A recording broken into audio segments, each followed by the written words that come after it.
నమస్తే, నా పేరు Shivaji. Welcome to our channel. కేంద్ర ప్రభుత్వం నుంచి నిధులు ఏ విధంగా వస్తుంది ఒక రాష్ట్రానికి అంటే, ఏదైనా ఒక పని, ఏదైనా ఒక ప్రాజెక్ట్ చేయాలి అంటే అది కేంద్ర ప్రభుత్వానికి సంబంధించింది అయితే గనుక మ్యాచింగ్ గ్రాంట్ అంటే వాళ్ళు 10 రూపాయలు ఇస్తే కేంద్ర ప్రభుత్వం 10 రూపాయలు ఇస్తే రాష్ట్ర ప్రభుత్వం కూడా 10 రూపాయలు దానికి జమ చేసి 20 రూపాయల ప్రాజెక్టు చేయవలసి ఉంటుంది.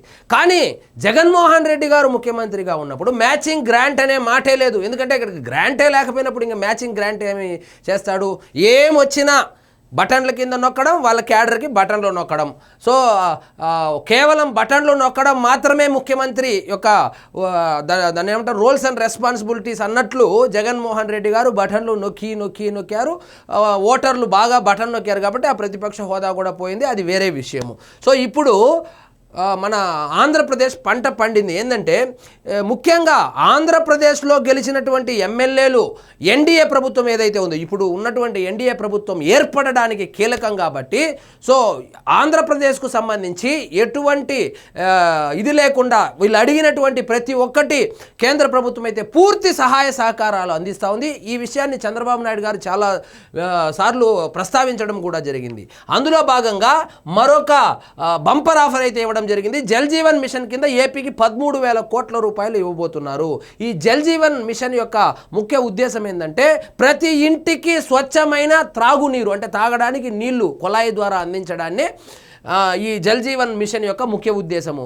దానికి సంబంధించి 13,000 కోట్ల రూపాయలు జల్ జీవన్ మిషన్ ద్వారా కేంద్ర ప్రభుత్వం రాష్ట్రానికి అందించనుంది. సో ఇక్కడ చూడండి, వైసీపీ హయాంలో ఆగిపోయిన స్కీమ్ నిధులు నాడు 27,240 కోట్లు మంజూరు చేసిన కేంద్రం, కానీ రాష్ట్రం వాటా చెల్లించని జగన్ ప్రభుత్వం. ఏమి చెల్లిస్తాడు? ఉంటే కదా చెల్లించేకి. కేవలం అసలు మన సంపద సృష్టి అనేదే లేదు. అప్పు తీసుకురావడం, పప్పు కూడి తినడం. అది కూడా పప్పు కూడే మన అందరికీ పంచినాడంటే ఆయన వర్గము వాళ్ళ క్యాడర్ మాత్రం పంచుకొని మిగతా వాళ్ళందరినీ పస్తులు పెట్టాడు. సో కాబట్టి మ్యాచింగ్ గ్రాంట్ చెల్లించకపోవడం వల్ల జగన్మోహన్ రెడ్డి గారి ప్రభుత్వంలో ఆగిపోయినటువంటి డబ్బులు ఏవైతే ఉన్నాయో, సో దీంతో 4,235 కోట్లు మాత్రమే వినియోగించారు. అలా ఆగిన సుమారు 23,000 కోట్లలో కేంద్రం వాటా 13,000 కోట్ల రూపాయలు అక్కడే ఉండిపోయింది. సో వాటి మంజూరికి మోదీ సర్కారు సమ్మతి. వచ్చే 3 ఏళ్లలో ప్రతి ఇంటికి కుళాయి లక్ష్యం. సో 13,000 కోట్ల రూపాయలు ఇప్పుడు కేంద్ర ప్రభుత్వం అయితే ఆంధ్రప్రదేశ్ రాష్ట్రానికి కేటాయించనుంది. ఆ 13,000 కోట్ల రూపాయలతో ప్రతి ఇంటికి రక్షిత మంచినీరు, తాగునీరును కుళాయిల ద్వారా అందించబోతున్నారు. సో ఇక్కడ చూడండి, ఏపీకి మరో బంపర్ ఆఫర్ లభించింది. వచ్చే 3 ఏళ్లలో ప్రతి ఇంటికి సురక్షిత కుళాయి నీటిని అందించాలన్న ప్రభుత్వ లక్ష్యానికి భరోసా ఇస్తూ జల్ జీవన్ మిషన్ కింద గతంలో ఆగిన సుమారు 23,000 కోట్లను కేంద్రం మంజూరు చేయనుంది. ఇందులో సుమారు 13,000 కోట్ల దాకా రాష్ట్రానికి కేంద్రం వాటాగా లభించనున్నాయి. కేంద్రం అమలు చేస్తున్న వివిధ పథకాల నుంచి రాష్ట్ర గ్రామీణాభివృద్ధి శాఖ, జలవనరుల శాఖకు మరో 10,000 కోట్లు ఇవ్వనున్నట్లు ఇప్పటికే కేంద్రం ప్రకటించింది. ఇప్పుడు జల్ జీవన్ మిషన్ నిధులు మరో 13,000 కోట్లు రానుండడంతో రాష్ట్రంలో అభివృద్ధి పనులు ఊపందుకోనున్నాయి. వైసీపీ హయాంలో జల్ జీవన్ మిషన్ పథకం కింద కేంద్రం 27,248 కోట్లు మంజూరు చేసింది. అయితే రాష్ట్ర వాటా చెల్లించకపోవడంతో కేవలం 4,235 కోట్లు మాత్రమే రాష్ట్ర ప్రభుత్వం వినియోగించుకుంది. అంటే మ్యాచింగ్ గ్రాంట్ ఇవ్వలేదు కాబట్టి వినియోగించుకోలేకపోయింది. సో ఇప్పుడైతే కనుక సో మొత్తానికి 13,000 కోట్ల రూపాయలు రాబోతున్నాయి.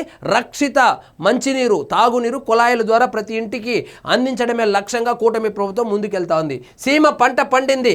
ప్రపంచంలోని అతిపెద్ద ఉద్యాన క్లస్టర్గా రాయలసీమ, ఉమ్మడి ప్రకాశం జిల్లాలు సీఎం చంద్రబాబు 500 లక్షల టన్నుల ఉద్యాన ఉత్పత్తుల లక్ష్యం. ఇందుకోసం ఆయా జిల్లాల్లో 20కి పైగా పెండింగ్ నీటి ప్రాజెక్టులు పూర్తి చేయాలి. ఏపీలో ఉద్యాన క్లస్టర్ ఏర్పాటుకు డీపీ వరల్డ్ రెడీ. జగన్ పడగొట్టిన పథకాలను నిలబెడతాం. జగన్ ఏదైతే పడగొట్టినా కాదు, పడుకోబెట్టిన జగన్మోహన్ రెడ్డి గారు పడుకోబెట్టినటువంటి ఇరిగేషన్ ప్రాజెక్టులు ఏవైతే ఉన్నాయో నిధులు ఇవ్వకుండా అసలు ఆయనకి పరిపాలించే ఉద్దేశం ఉంటే కదా, ఆయన కేసుల నుంచి బయటపడడానికి, ఆయన జైలుకు వెళ్లకుండా ఉండడానికి కేవలము తానా అంటే తందానా అంటూ ఆ కేంద్ర ప్రభుత్వంతో అప్పట్లో సో రాష్ట్రం యొక్క పురోగతిని గంగలో కలిపేసి హ్యాపీగా రెస్ట్ తీసుకొని ఆ ప్యాలెస్లో బటన్లు నొక్కుంటా కూర్చున్నాడు.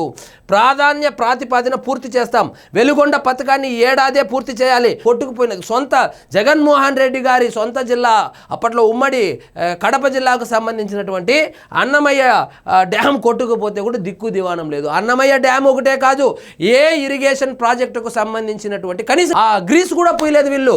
1000 రూపాయలు తీసుకెళ్ళి ఆ మిషన్లకు ఆ గ్రీస్ ఆ మోటార్లకు గ్రీస్ పూసినటువంటి పాపాన కూడా పోలేదు.